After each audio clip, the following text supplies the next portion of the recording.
Joining me live from Adelaide is Employment and Workplace Relations Minister Amanda Rishworth. In a new role after the election, Amanda Rishworth, thanks for your time. Let me start by asking for your reaction to the announcement by Donald Trump of this increase in steel tariffs. Well, look, I'll echo exactly what the Trade Minister has said. These are unjustifiable moves and not what you do to a friend and an ally.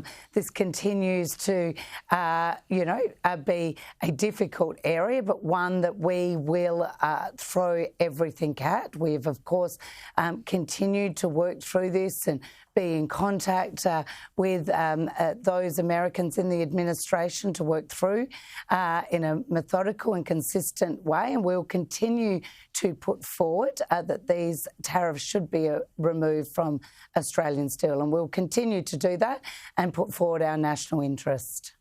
How do you feel about what this sets up for the Prime Minister's first meeting with Donald Trump, likely in a couple of weeks?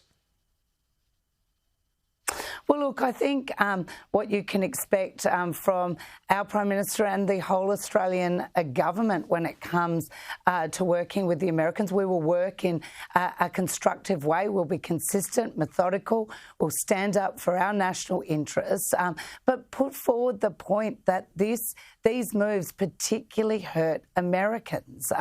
And we will continue to put that point forward that this more free trade between our two countries is in the interests of both our countries, and we will keep consistently putting this forward over and over again, standing up for our national interests. Donald Trump doesn't seem to be buying that, though, does he, that it's worse for Americans?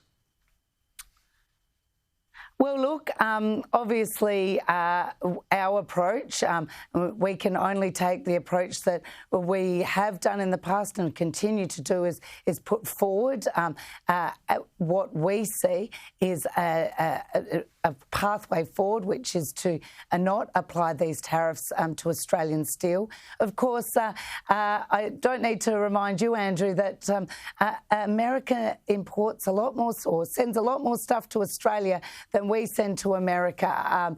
But we have have always had a very close relationship with America, and we expect to continue to work through this issue and put forward our consistent position. It is unjustified, and it's not what you do to a friend and an ally. And this call for extra defence spending from Pete Hegseth, do you think this is something the government will look at, or it's possible?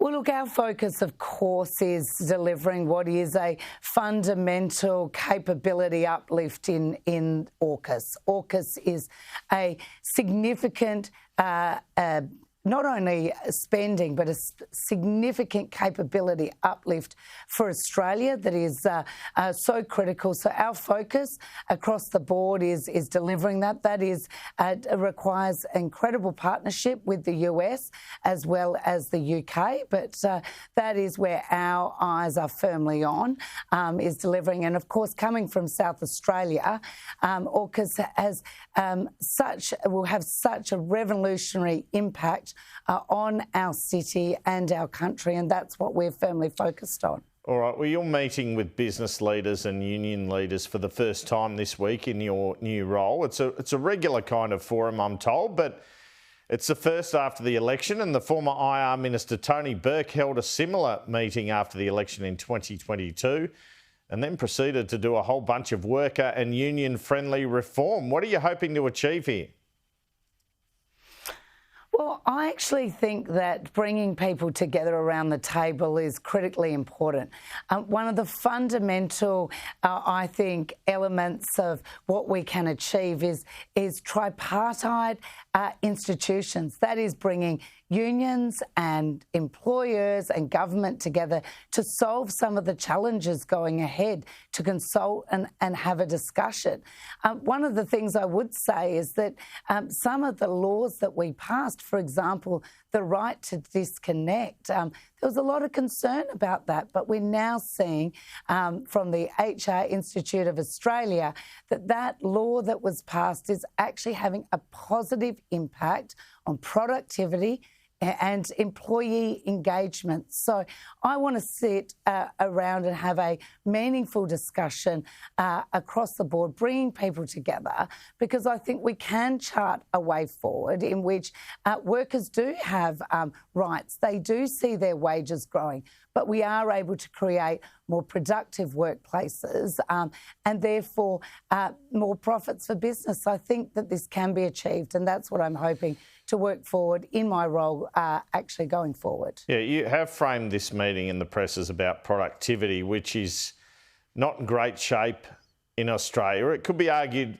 everything you did in the last term in IR, everything from the definitions of casuals to multi-employer bargaining to the right to disconnect hurt business and therefore had a negative effect on productivity. Is there any chance you'll ask the unions to bend a bit here on anything to get productivity going in this country?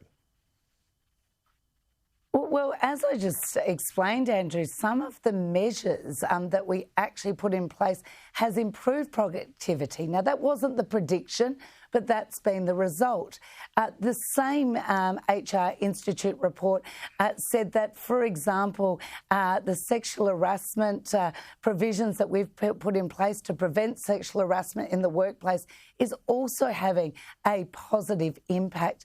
I would say that some of the changes we've put through in the last Parliament has been about encouraging enterprise bargaining. And enterprise bargaining is, by definition, getting workers and their unions, along with employers, to sit down and talk about what things can be achieved at an enterprise level. Now, that is good for productivity. So we are actually seeing a circumstance where jobs are being created, we're seeing low unemployment, real wages increasing, and the gender pay gap reducing, and of course less industrial action. This is actually a really positive agenda and one that does create more productivity in our workplaces. So I wouldn't characterise many of the laws that we put through as hurting productivity, but there is more to be done. And some of those do include, for example, banning non-compete clauses. These are clauses where workers, particularly low and middle income workers, are told that they can't go and work for another company. And that is having an impact. And one example I'll give you is disability workers. Often part-time workers have been offered these or forced on these non-compete clauses, which says they can't work for someone else, so they can't make up full-time hours. So these non-compete clauses are hampering productivity and worker participation. And so that's something that we've committed to and will ban in this next term. So right, well, I don't think they're mutually exclusive. I think we can have productivity and ensure that workers don't go backwards in this country. Do you admit that productivity growth in this country is poor at the moment? A lot poorer than it has been. Oh, look, we need to do more on productivity growth. But what I will not accept is that the whole reason for that is workplace relations. And I think that is not looking at the broader productivity agenda, which, of course, the Treasurer has tasked the Productivity Commission to look at. So I think there is productivity that can be achieved through workplace relations, but I don't think it's the beginning and the end of the story around our challenges when it comes to productivity. There's this issue of legislating penalty rates that you promised. Now, the Australian Industry Group has brought a case which they want settled on the Clark's Award. That affects about 1.5 million people. And there's the suggestion there people could get penalty rates while working from home. Is that really practical? Because a lot of people take time off during the day to pick up their kids and make the time up at night. Should they get penalty rates? Let's be really clear. Our commitment we made in the election was protecting penalty rates in awards. That is the safety net. And that, I think, is something we've seen the opposition, Liberals and Nationals in the past try and erode that safety net. They've tried to do it over and over again. And I think the election showed that people do want to have a strong safety net for workers in this country. And that's why we've committed to legislating penalty rates. What about this issue of working from home and penalty rates? What we've also said is that enterprises can bargain they can bargain, and our provision to legislate penalty rates will not interfere with enterprise bargaining, which is really important. Of course, there is a better off overall test, which is really important to ensure people don't go backwards. But to achieve flexibility or specific arrangements at an enterprise level, people do have enterprise bargaining available to them, and we want to encourage that. We want to see more enterprise bargaining. Can I ask, though, Amanda Rishworth, in relation to this case, do you think people should get penalty rates when they work from home? Well, of course, we are working through and consulting on the details, but the principle is pretty clear, Andrew, and that is we are going to protect penalty rates in the awards system, because that is the safety net. That is the safety net, and of course, enterprise bargaining is available to others. All right, let me ask about another union request across your desk, because the Labor government acceded to so many during the last term, and this suggestion is for portable leave, where you could access long service leave, even if the long service occurred over multiple employers. Would you rule out introducing that system? Well, look, it's 3 weeks into my role as Minister. Both employers and employees bring forward many ideas to me. My focus at this point is, of course, delivering on our election commitments. That's legislating to protect penalty rates and awards. That is banning non-compete clauses where a disability support worker can't work in 2 places to make sure that they can get a full-time wage. My focus is, of course, putting in the submission for the rise to the minimum wage. That's been my focus on delivering on our election commitments. Of course, unions and employers, and there'll be a lot of different ideas come up to me. I'll obviously consider them as we go through, but I can tell you what my focus is on, and that's delivering on the things that we promised, bringing people together and looking at how we can have more cooperative workplaces in this country where unions and employees and employers work together in a constructive manner to resolve disputes as quickly as possible. Now, the annual minimum wage case is handed down, decided on by the Fair Work Commission this week. Unions want 4.5%. Employers 2.6% around the rate of inflation. There's an expectation the increase will be in the early 3%. Are you confident that won't impact on inflation? Would you support that sort of outcome?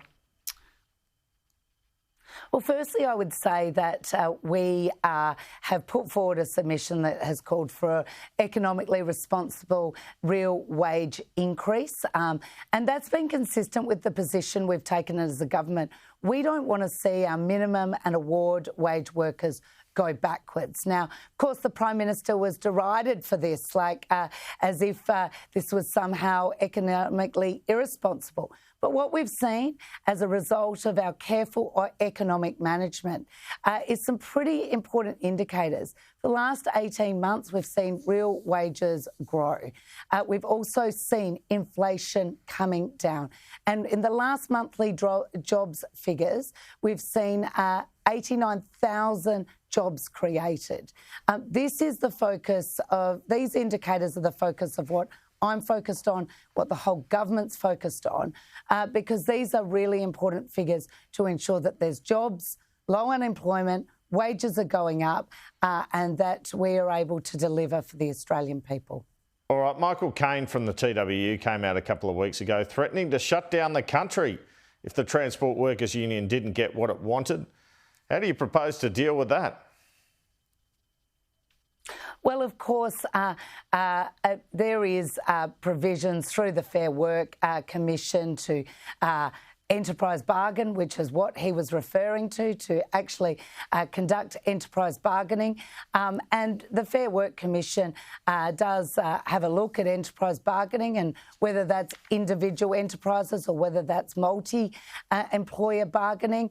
We want to see a deal done. We want to see more bargaining in this country because that delivers productivity as well as better wages and conditions for employees. So look, it is very early days, but I would point, Andrew, to our record.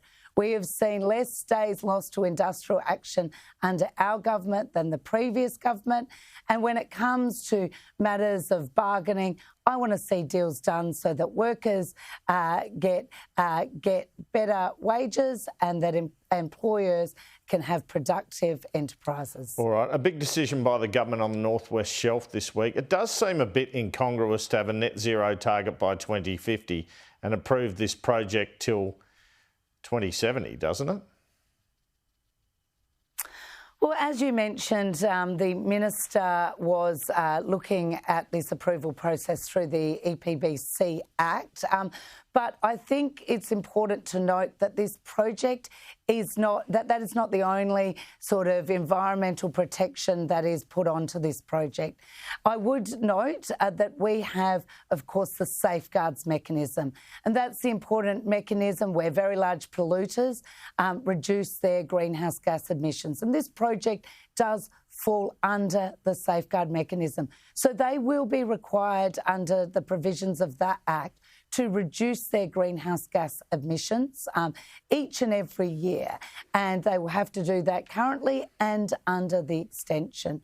So it is very important to recognise that the EPBC Act alone does not manage how we reduce our carbon emissions. Of course, that is the safeguard mechanism, and this project will be captured under the safeguard mechanism and be required to reduce their emissions every single year.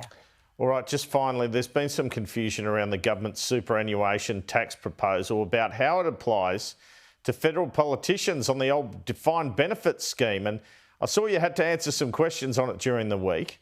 Can you clarify for us now, would Anthony Albanese and people in his position have to pay the tax immediately or only when they left office?